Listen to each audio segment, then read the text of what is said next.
Hello, here I am back again with the Empath, another season 3 episode. Apparently, the review I did of Plato's Stepchildren earlier is not going to be processed. Apparently, something went horribly wrong with that. So, sorry about that. I'll try to get back to that at some point. So, without further ado, if you want to pull up your Star Trek dish or Netflix. We're going to go ahead and start the Empath right now. This is an episode that honestly I've never been quite sure what to make of it. A lot of people think it's a bad episode. Some people think it's a good episode. I guess I'm kind of in the middle.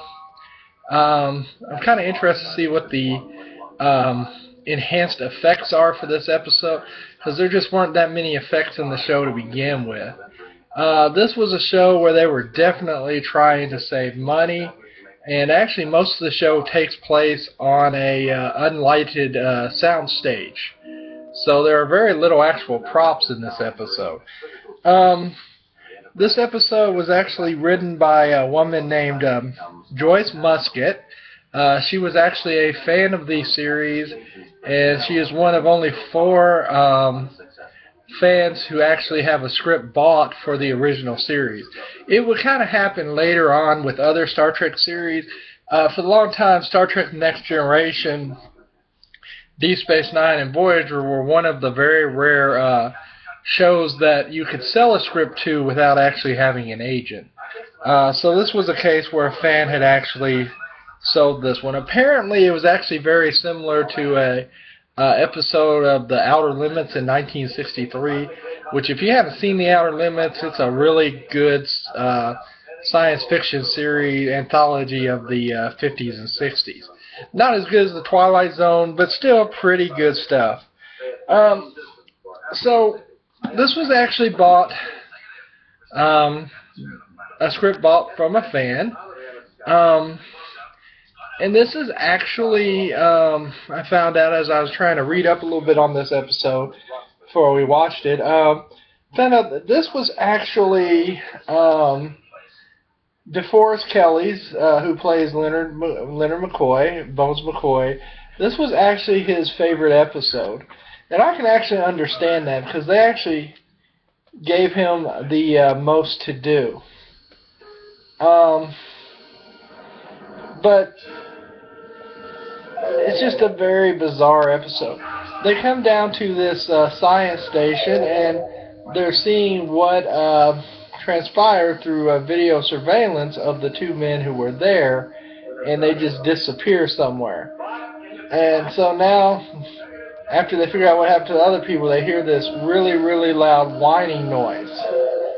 And now Spock has disappeared, and soon Kirk and McCoy will follow, and then this story will actually get started. Kirk is left by himself for a moment. He's going to try to actually leave, going up these very dangerous looking steps you can see here. But before he can, before he is dematerialized away, he actually faints. That's not good, Captain, man.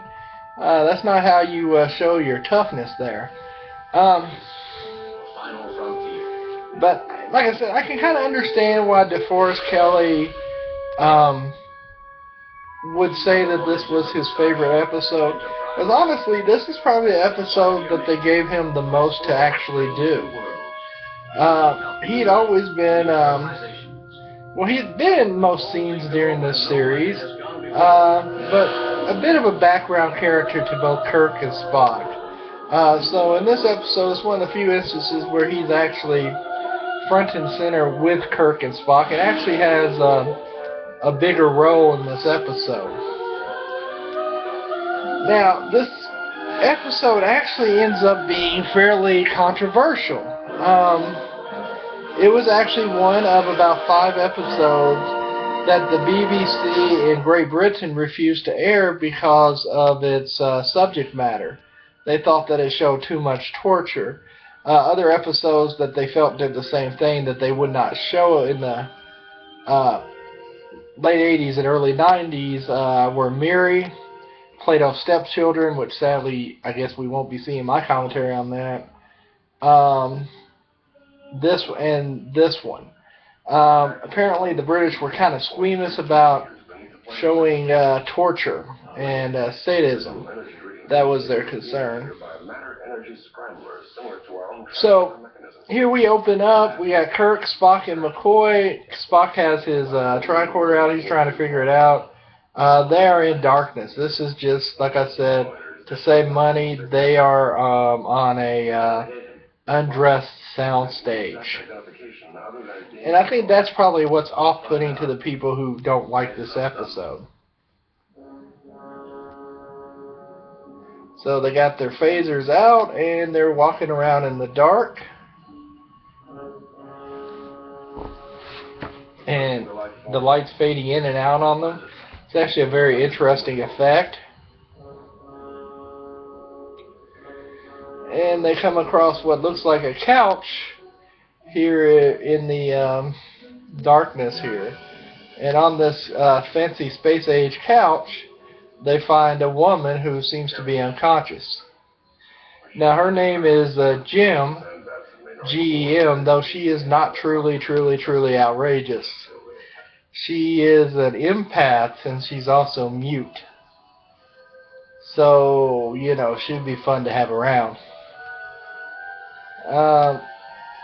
She's also apparently a mime, because she's going,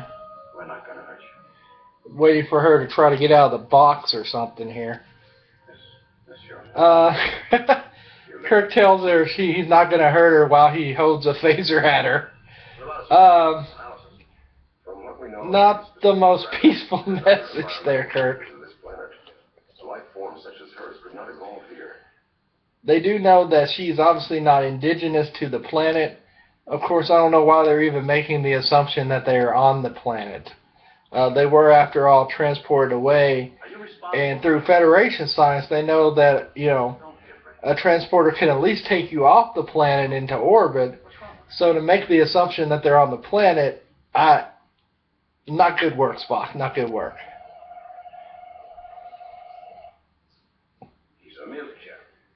So apparently, McCoy can tell that she's a mute just from the tricorder. I assume that's probably because she doesn't have vocal cords, maybe. The other, her lack of vocal cords, could be physiologically normal for her speech. Ah, yes, lack of vocal cords. Okay, yeah. Like the civilization on Gamma Vertus 4. I don't know. To call her possibly a member of a race of mutants, that's kind of insulting. For one thing, maybe she is different than the rest of her people, but if she's not, she wouldn't be a mutant, she would be normal for her people. The term mutant is just highly inappropriate here. We can't keep referring to her as she, as if she weren't here. McCoy always, the gentleman, saying that it's not polite to talk about someone like in the third person, like they're not even there. And McCoy decides to call him Jim. Call her Jim. What's going on? Kirk is asking her what's going on, and he's doing it kind of in a threatening manner. Here are our protagonists. They are Vians. They actually do have, they are given names in the closing credits, but their names are never actually mentioned in the actual episode. Who are you? Why did you bring us here? We are Vians. Vians, excuse me. What do you intend to do with us? To lead us no longer. We come. Well, that's pretty rude. Kirk's just asking what's going on, and they kind of shoot him, and he falls on his butt.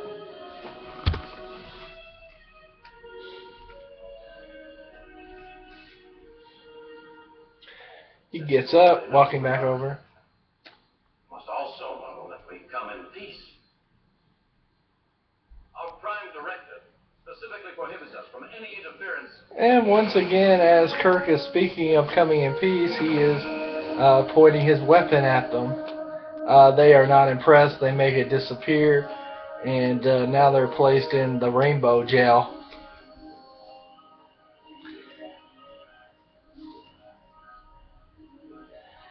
And as Kirk, Spock, and McCoy are about to be sent to the Phantom Zone or whatever, these Vians come over to Jim, G-E-M,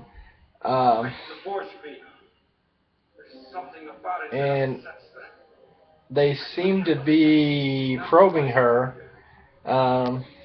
She's kind of writhing in, not necessarily agony, but she's obviously not very comfortable. This is actually a very good force field that they have. Because the more you struggle, the more powerful it becomes. So, you know, that makes it extremely difficult to get out of. So our Vians disappear. The rainbow gel disappears. And Kirk, McCoy, and Spock have no idea what's going on. They want to just get out of there. Now, I should point out the reason for the scientific station that they came to investigate. The sun in the solar system is about to go nova. So that's kind of one of the actual background information that you kind of need for this episode. That's why the Federation scientists were there, and their disappearance is why Kirk, Spock, and McCoy are there. Now, here's where we find out why Jim is special. Kirk has a cut on his forehead. She's able to cure it, but when she does, the cut appears on her forehead. So not only is she an empath, she can actually take away the injuries of other people. The only problem is she then has those injuries. So I'm not really sure. Now, the good thing for her, though, is she does heal pretty quickly. But I'm sure, imagine it's still not a very comfortable thing. The wound is completely healed. It's Jim. She must be an empath.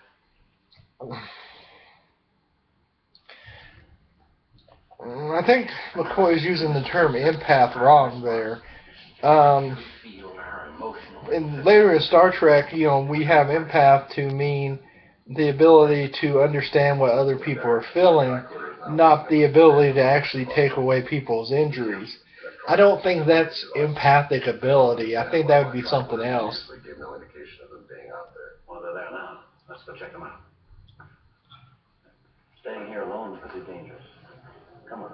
They decided to take Jim with them, which is nice, very chivalrous.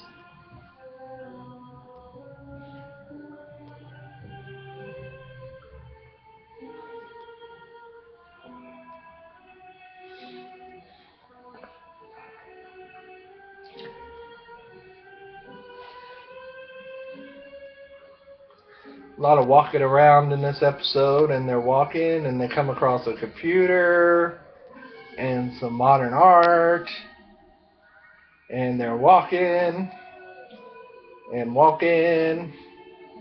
Exciting. Fascinating. What is this stuff?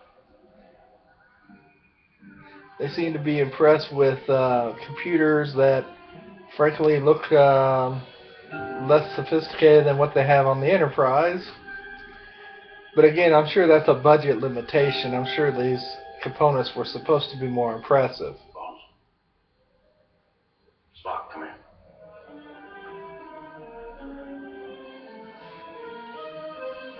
And they have found the two men. They are Subject Linky and Subject Azaba. They are in these glass tubes, and they appear to be dead. One interesting thing about this episode I didn't mention in the beginning, this is the only Star Trek The Original Series episode that actually uses a Bible verse. And I can only think of one other time in the Star Trek franchise where a Bible verse will actually be used. And that'll be in the Deep Space Nine episode Far Beyond the Stars. And The biblical verse that will be used there is, "I have fought the good fight, I have finished the course, I have kept the faith," which fit in beautifully with that episode. The biblical quote in this episode come in the beginning is from Psalms, and it's about earthquakes, which, obviously the planet was suffering from. So Spock and Kirk are able to neutralize one of the Vians, and they take their little control thingy, and they just kind of leave the guy, and he gets right back up. So looks like it's kind of set up. Oh, another thing that concerns Kirk, Spock, and McCoy, they find 3 more tubes that have their names on it. So now these 2 creepy Vian guys are watching the Kirk, Spock, McCoy, and Jim run through the cave, and they've now exited onto the planet. It's very windy and very unpleasant. Apparently the ship is out of range of their communicator, which I find hard to believe. If they're still on the same planet, the ship should not be out of range. However, I would imagine that their communications are being jammed.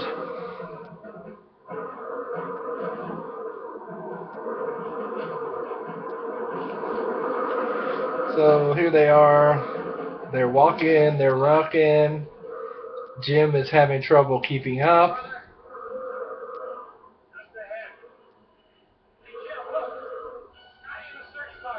They think they see Scotty in the search party. They're happy. And Scotty's smiling like a loon, waving at him. Jim is having trouble getting there. And there's our Vians again looking at him. The Vian makeup is kind of reminiscent of the Telosians in the original Cage pilot.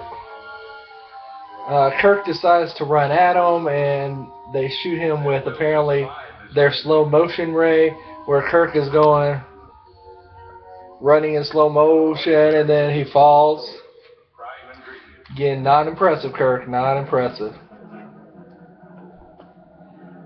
And Spotty and his search party disappears, which is not surprising considering that the normal thing for Scotty and his men to do upon seeing the landing party would actually be to run out and meet them, but they just stood there. And we have Kirk. He's still crawling slowly at the Vians with his mouth open, tongue out. Not a good look.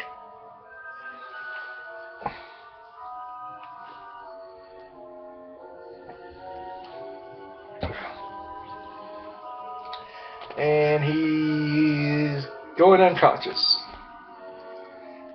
Kirk does not have a very good showing in this episode.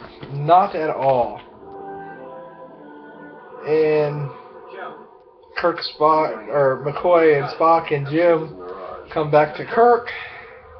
We have decided that 1 specimen will be sufficient.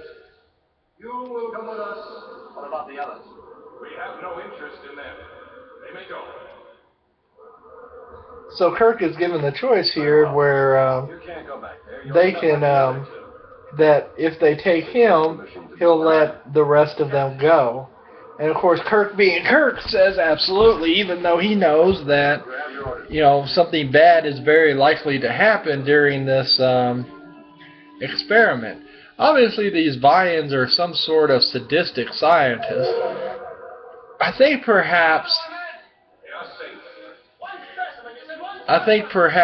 they were also kind of making an analogy about humans testing on animals. Not quite sure they make that point overly clear.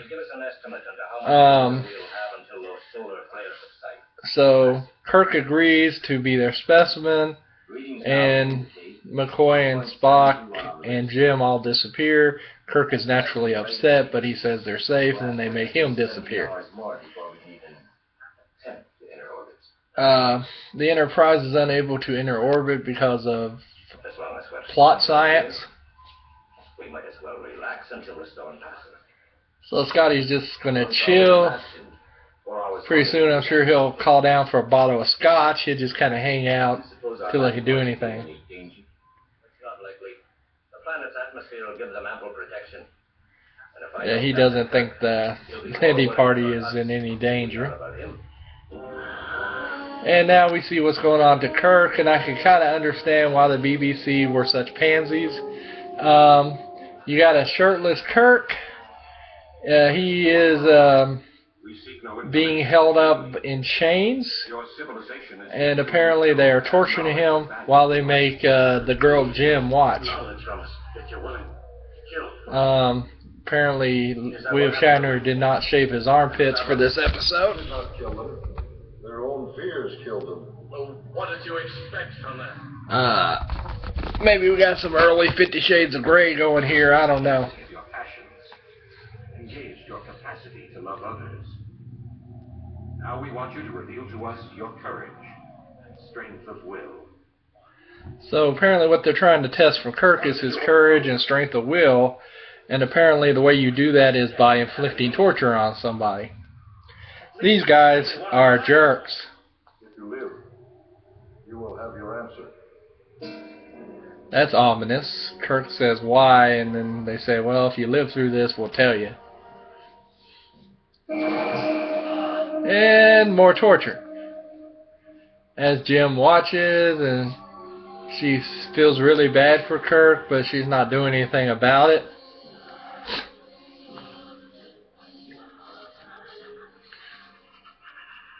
And we got some whimpering from Kirk.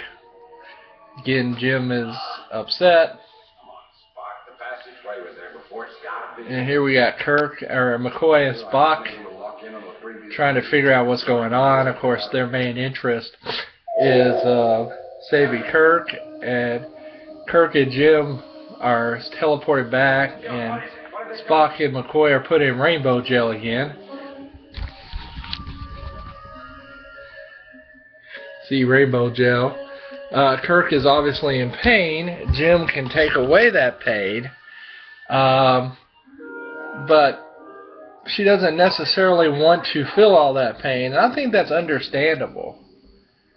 I mean, you know, you want to help people as much as you can, but when it's a proposition where it severely injures you, and especially with people that you don't actually know, I can understand why she would be reluctant. But she comes over and she takes away some of the Kirk's injuries and does so by rubbing his face.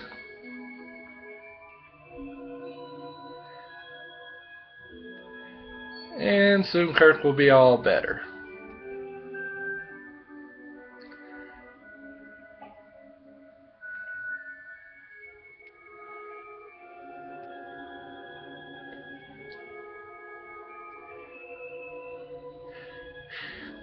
And I tell you, they really rely on this actress playing Jim showing good facial expressions. Because the number of close-ups on her face is just amazing. So here she is taking the last of Kirk's pain. And there goes the injuries. Apparently they did they enhanced the effects on the injuries, so that's good. As I recall, the original cut, it didn't look very good.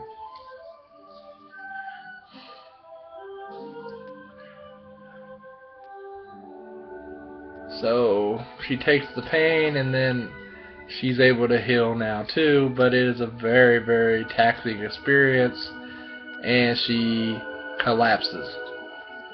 And as she collapses, Spock and McCoy are released.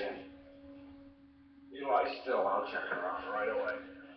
And McCoy's obviously worried about both of them, more so about Jim at this moment.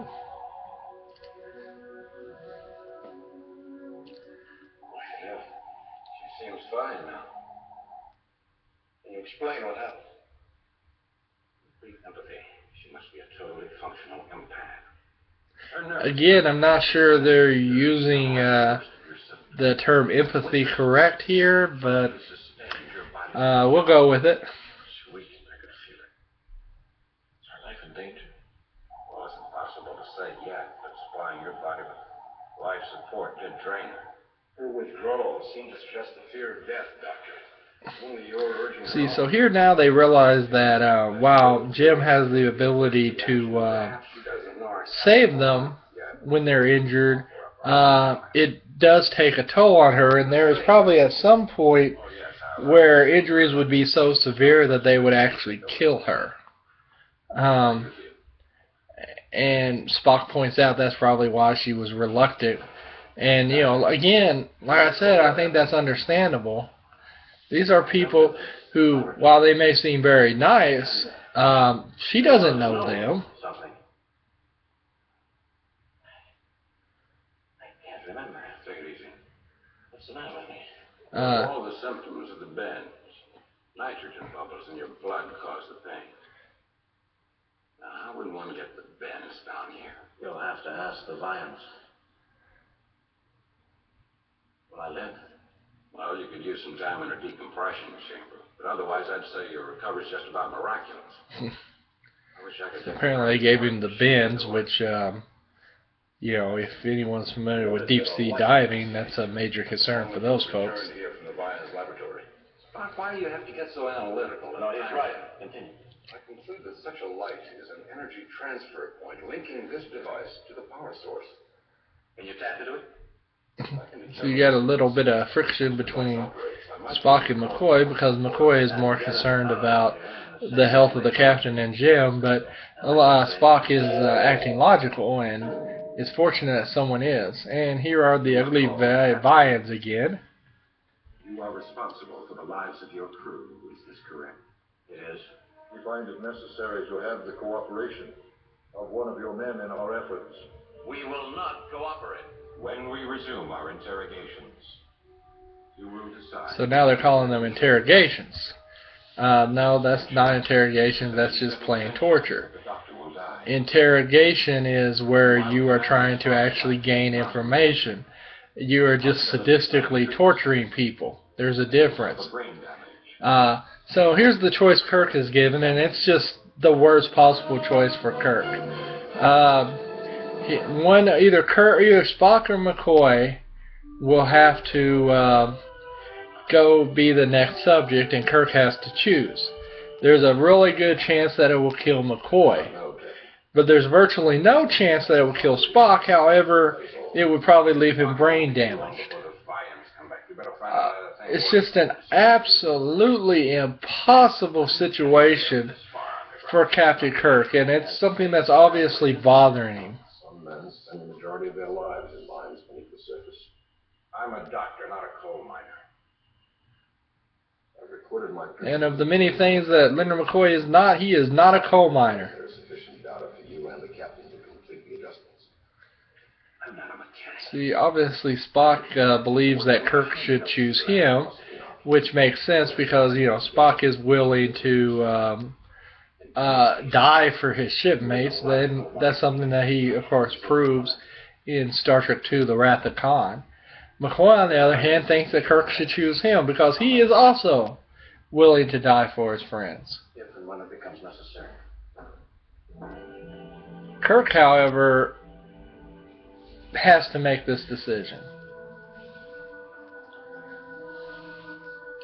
And I don't think he can really choose between his friends here.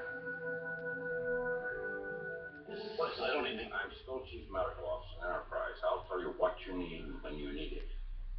Did you really have the bends? That's it.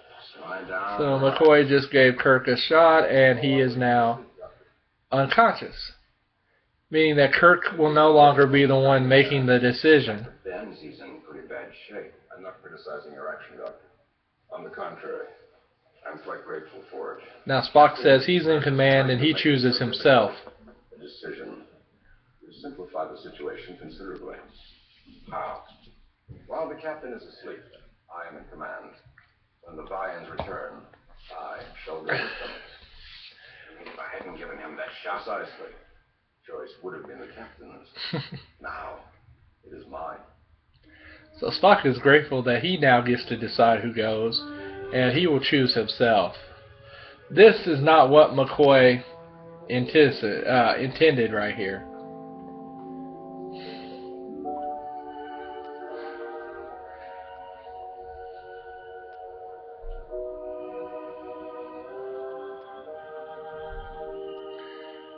So Spock gets back to work. McCoy's over there in the corner in a bit of a huff.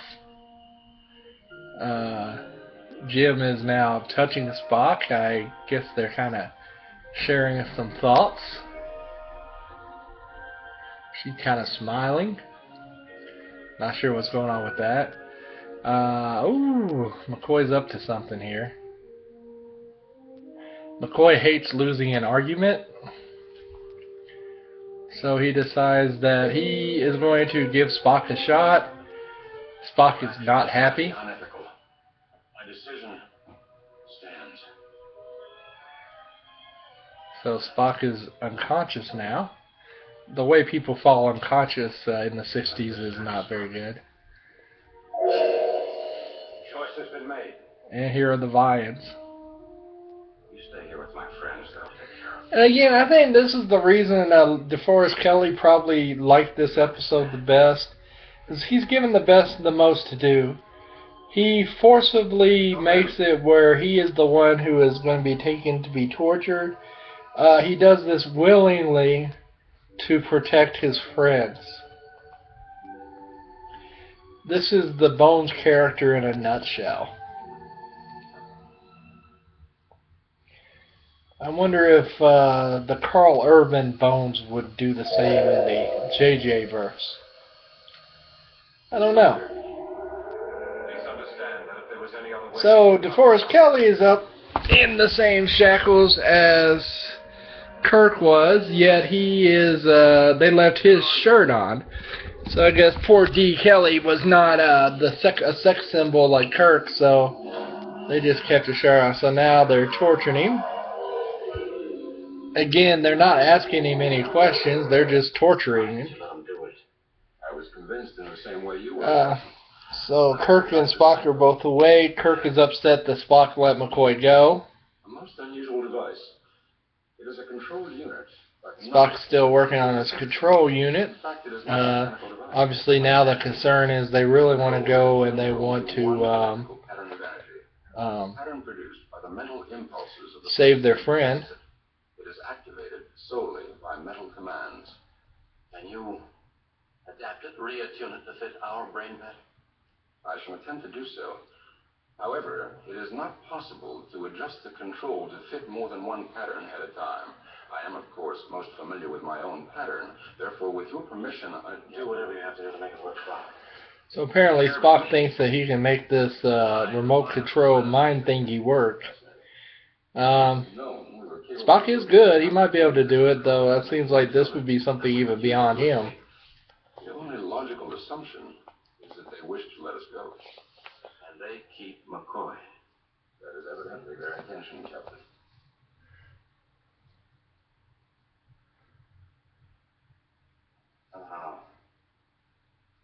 You're the crux, the focal point of all this. So Kirk believes that Jim is the focal point, which makes sense. She is the one that is there, and she is not one of their three. But what is it? That's all the pain, terror, or the name tag. For you? Completed, Captain. The adjustments are delicate. They may not survive more than even one use. However, there should be sufficient energy to transfer us to the Enterprise. Will it take us to McCoy? If you so desire. So now Spock's fixed this thing, and he can either send them to the Enterprise, but Kirk wants to go to McCoy. I don't know if Spock would have chosen to go to the Enterprise or go after McCoy. I have a feeling he would have chosen to go after McCoy. And here they are. Here is McCoy just kind of hanging there, not looking very good. He looks about half dead up there. Very disturbing. Again, I can kind of see the BBC's point in not wanting to show this. Still, I would have to say British people are pansies.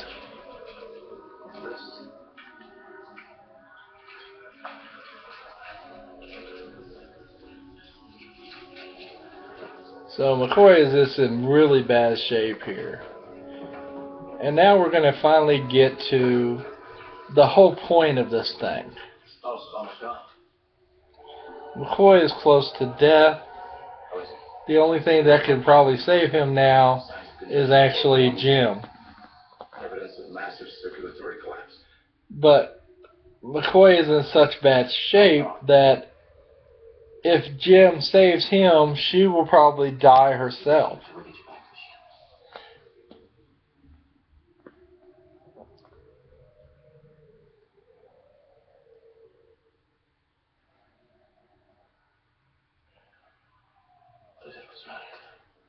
He's dying, Jim. Make him comfortable. That is all. You don't know. You're not a doctor. Person in denial about his friend dying.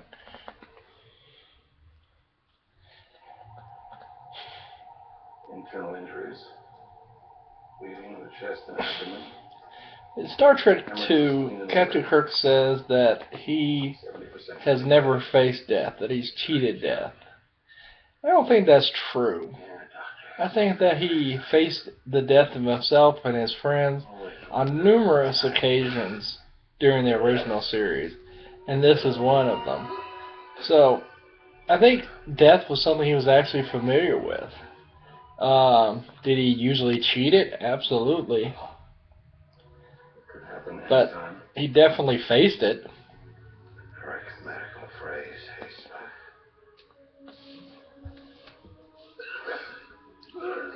And things are not looking good for McCoy here.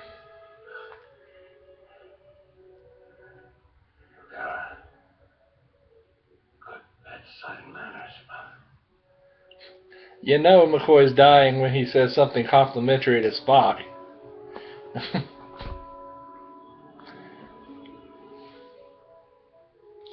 And he's unconscious.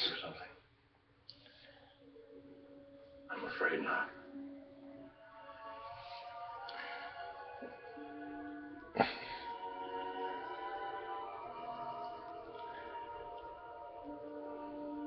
So you got Jim over here in the corner. Kirk realizes that she's the only one that can actually save him. Nearness to death also killed her. Uncertain, Captain. But of course he's also concerned about her, what would happen to her. And you know, there is absolutely no way that McCoy, if he was conscious, would agree to let her help him. Though that decision is out of his hands since he's unconscious. And the rainbow gel is back. And so we actually get to the entire point of this episode. Let us help her to go to him. She must not be urged or forced to take action. It turns out that Jim is actually the one being tested. And what they're trying to test is her actual compassion to save other people. We have but one need left in life. And so And that is to see the completion of the final moment of our test. the test is to see whether or not Jim will go and save another person, even if it meant her own death. Beings as advanced as yourselves know that your star system will soon be extinct. Your sun will nova. We know.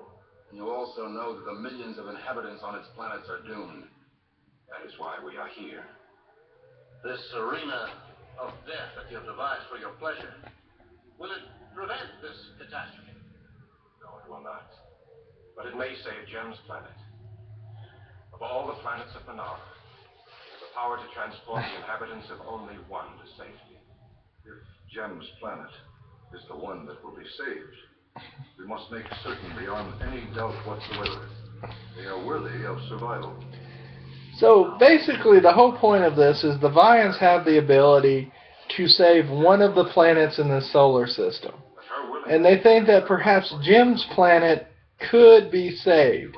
But they want to make sure that they're not saving a planet of jackasses. So the idea here is they want to make sure they save the compassionate people. And to these people, the only way to show compassion is to be willing to give her life to save someone else. And supposedly she's going to be the model for an entire world. I mean, that is just asinine. Obviously, you don't know which person you've plucked from this planet. You might have gotten Mother Teresa, or you might have gotten Donald Trump, who would save nobody. To base the survival of an entire race on just one person is just stupid. But now they're going to see if she is compassionate enough to save him. Those are the qualities that make a civilization worthy to survive. Behold. So here's Jim. She's gone to McCoy, but will she save him? Will she go far enough to save his life? Now, another problem with this episode is this. It appears that she can actually control how much life-saving energy that she uses. So why couldn't she just stabilize him to the point where he could survive, yet not take her so far down to the point of death? However, that's not the point of this exercise. The point of this exercise is to see if she will give her life. And if she doesn't, her people are screwed. They don't get saved. So once again, as I mentioned, I really think these buy-ins are jerks. They have the ability to save a civilization, but they want to make sure that that civilization lives up to their own standards. They're very much an ends justify the means type of people. And frankly, it tells me something about their culture and their civilization, that they are not very good people.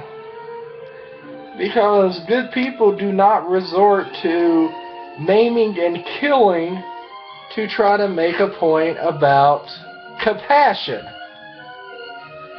I would have to think that there would have been other ways to go about this test. These are advanced aliens. I'm sure that they have other ways of conducting tests. Maybe they even have some kind of holodeck. I don't know. This just seems kind of a really heinous way of trying to figure out what kind of people they're dealing with.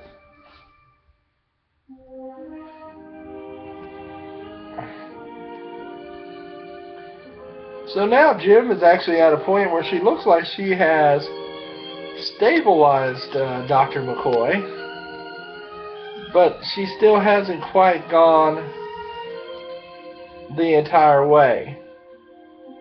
Because you know what? She's a regular person. She doesn't want to die. Who can blame her for that? Well, apparently these assholes. So now that she's pulled back, even though she has actually probably saved McCoy's life, it's not good enough for these people because she's not willing to die.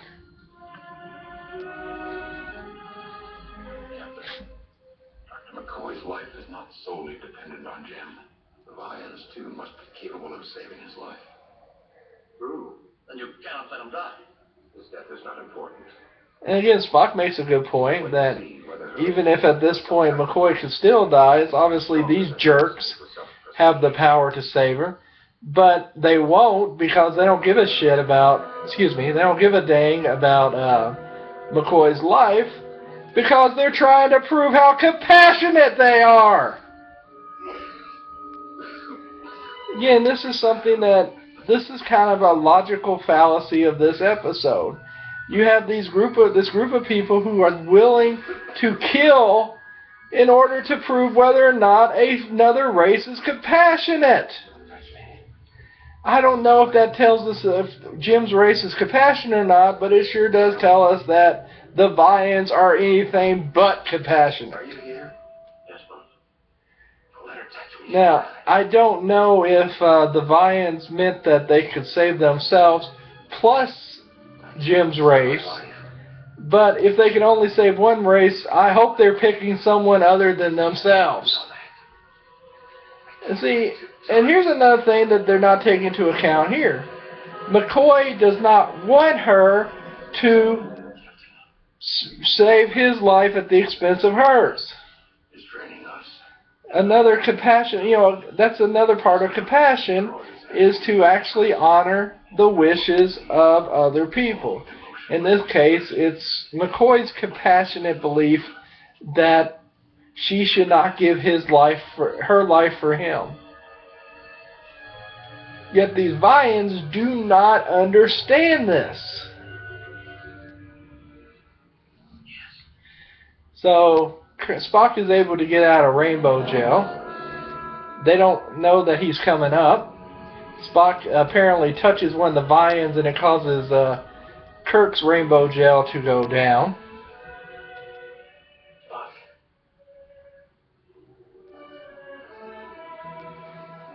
Cannot use our powers to change what is happening.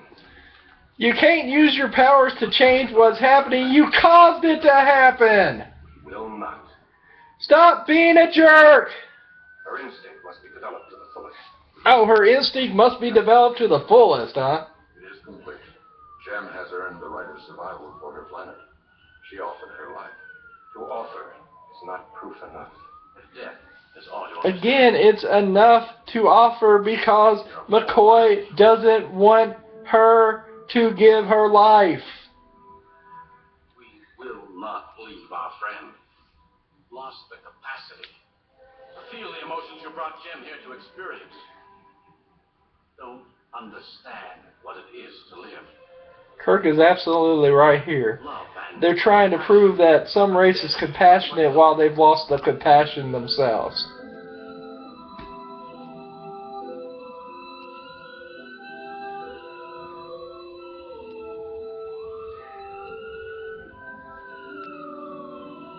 So they're thinking it over. It looks like the Kirk speech has done its job. And now they're going to save McCoy's life. Finally, these people have decided not to be jerks.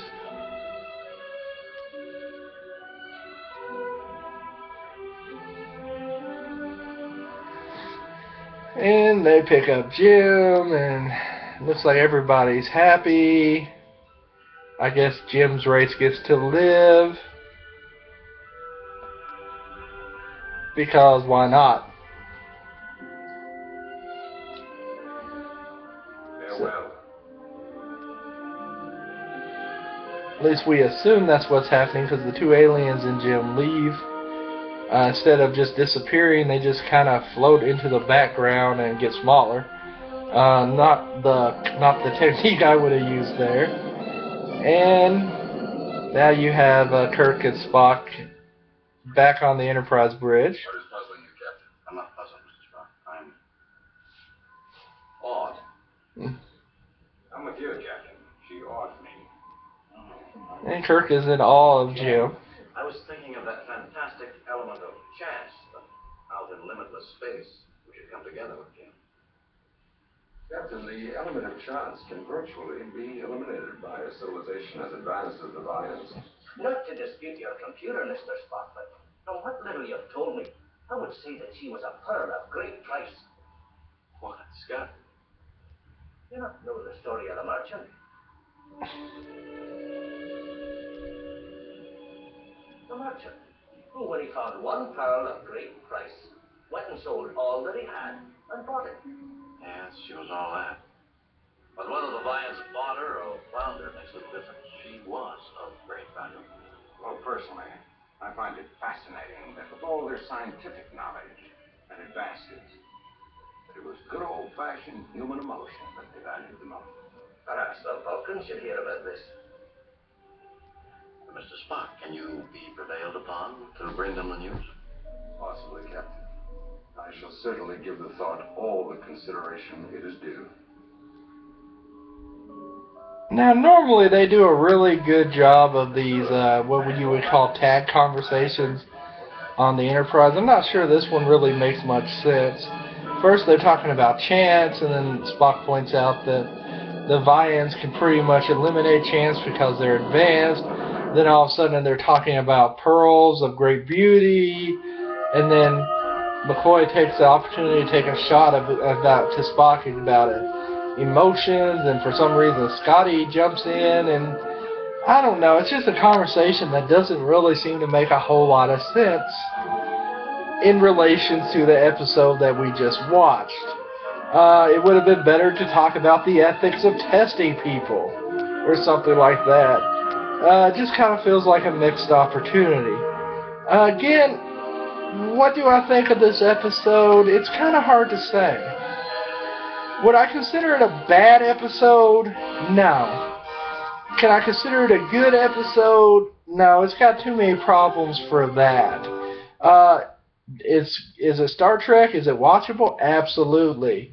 And at least it kind of gives us these ideas of things to think about and things that we can debate. So if anyone happens to watch this video, let me know. Leave me a comment. And maybe we can discuss it further. Thanks a lot.